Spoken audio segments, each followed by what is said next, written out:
hininga ng girlfriend ko, paano ko ba masusolusyonan ito? Dear Ate Ann, tawagin niyo na lang akong Dennis, 23 years old.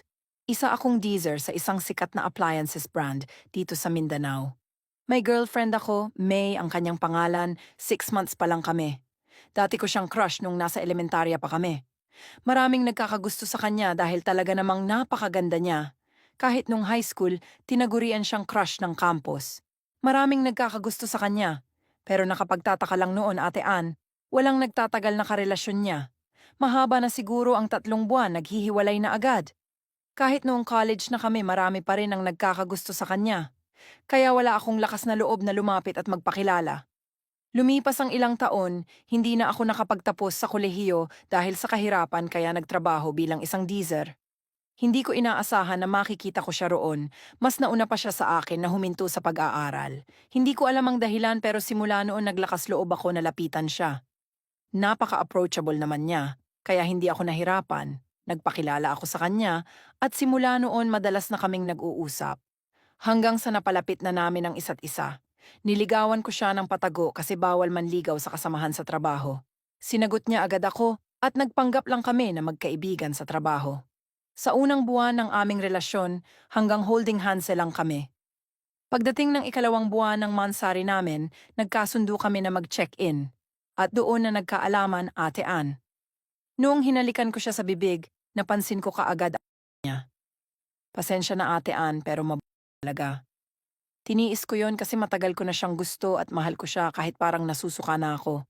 Hindi pa rin ako nagpahalata sa kanya na naba ko sa bunganga niya. After nung nagyari, pinag-isipan ko talaga kung ano gagawin ko pag nagkikita na kami.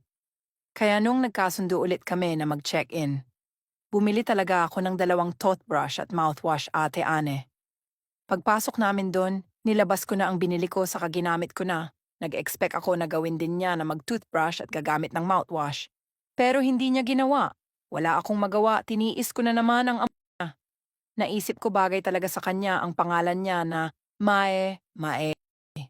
Pagdating ng pangatlong beses na nagkasundo kami kaagad, hindi na ako makatiis, sinabihan ko siya na may amoy niya. Kaya ako nagdala ng toothbrush at mouthwash. Nagalit siya, Ate Ann. Sinubukan ko siyang pakalmahin pero wala, galit pa rin. Umuwi kami noon na hindi nag-uusap.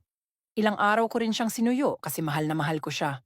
Ayoko makipaghiwalay sa kanya, mabuti na lang at naawa siya sa akin. Napatawad niya ako at nagkasundo kami na magkita ulit. Dala-dala ko pa rin ang toothbrush, toothpaste at mouthwash. Laking gulat ko kusa na siyang nag-toothbrush at gumamit ng mouthwash, Ate Ann. Na-excite talaga ako noon, kaya lang, noong umpisahan na namin, andyan pa rin yung hindi na lang ako nagpahalata, tinuloy ko na lang kahit parang naduduwal na ako. Bakit kaya ganun, Ate Ann? Nag-toothbrush naman siya at gumamit ng mouthwash. Bakit may something pa rin? Kaya siguro walang tumatagal na karelasyon niya. Pero mahal ko siya, ayoko siyang iwan. Paano ko ba sasabihin ulit sa kanya na may something pa rin ang bibig niya na hindi na siya magagalit? May iba bang solusyon para dito?